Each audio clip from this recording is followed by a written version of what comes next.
गांव की लड़कियों को इतनी आज़ादी नहीं होती है कि मतलब वो इंडस्ट्री में आके बोल्ड काम करे। और मीटिंग के लिए तो ऐसे बोलते हैं कि भाई जैसे तुम आओ, हम तुमको काम देंगे, उसके बदले में। तो इसमें ये थी दूध वाली, जब मेरे को स्क्रिप्ट दी तो ऐसे बोलना है दूध लेते हुए कि हाँ बाबूजी दूध ले लो, ये बोलो, फिर ऐसे रोमांटिक करना है। तो पहले शुरू में तो मैं डायरेक्टर को बोला, मैंने कहा ये क्या एकदम से ये करने लग जाओ, वो करने, मैंने कभी किया ही नहीं। ऐसे ऐसे बोलते बोलते तुमको किस करना है, फिर ऐसे ऐसे बोलते बोलते तुमको।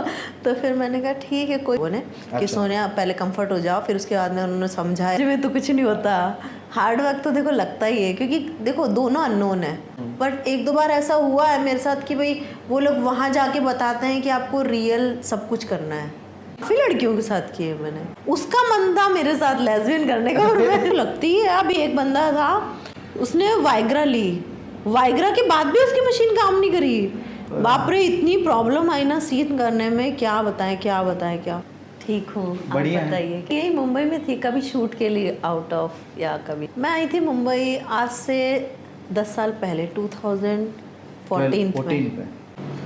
करने तो कुछ नहीं आई थी, मुझे पता नहीं था कि मतलब मैं यहाँ तक पहुँच पाऊँगी, ये भगवान की कृपा है मेरे ऊपर। मैंने सोचा भी नहीं था कि मतलब मैं मुंबई में आके इतना मतलब कर पाऊँगी। जॉब करूँ, चाहे मैं बिजनेस करूँ, चाहे मैं इंडस्ट्री लाइन में हूँ, मैं अपना हार्डवर्क। और मैंने एसएससी बैंक की कोचिंग की है, पढ़ाई की है जयपुर में।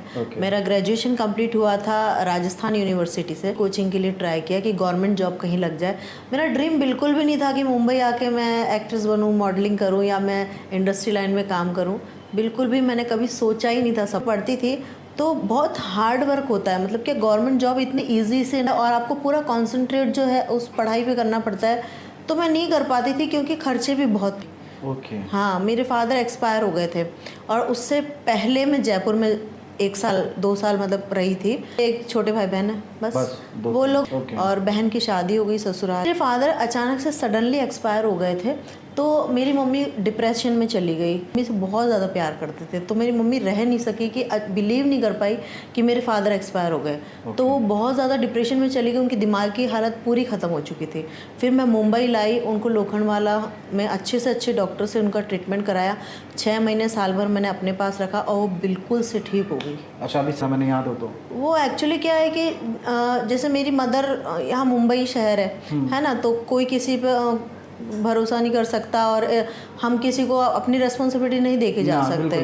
तो मैंने, मेरी जो मदर है वो बहुत बीमार थी, तो वो बिल्कुल बेहोश पड़ी रहती थी दवाई लेकर, क्योंकि डिप्रेशन और दिमाग की दवाई में पूरा रेस्ट चाहिए होता है बॉडी को, तो वो ठीक होगा।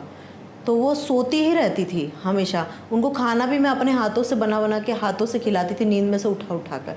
ये चीज़ थी। मदर को ऐसी हालत में छोड़कर मैं किसी तीसरे के बंदे छोड़ के बाहर शूटिंग पे कहीं नहीं जा सकती थी ना। तो इसीलिए फिर मैं कैंसिल कर देती थी बहुत सारी। मैं इतना ज़्यादा मतलब अचीव नहीं करती थी, अर्निंग भी नहीं थी इतनी। मैं रेंट पे रहती हूँ, सारा रेंट मैनेज करना, लाइट बिल, सारे एक्सपेंसेस, मम्मी का ट्रीटमेंट का खर्चा अलग, तो सारी चीज़ें मेरे ऊपर, अकेले के ऊपर थी। उस टाइम मेरे भाई बहनों ने फ़ोन करके ये भी नहीं पूछा कि मम्मी कैसी है, क्या है। अब मम्मी ठीक हो गई तो मेरा भाई लेके चला गया उनको। 2 साल को बिल्कुल एहसास ही नहीं होने दिया मैंने कि मेरे को ये चीज़ की प्रॉब्लम है या नहीं कर सकती मैं।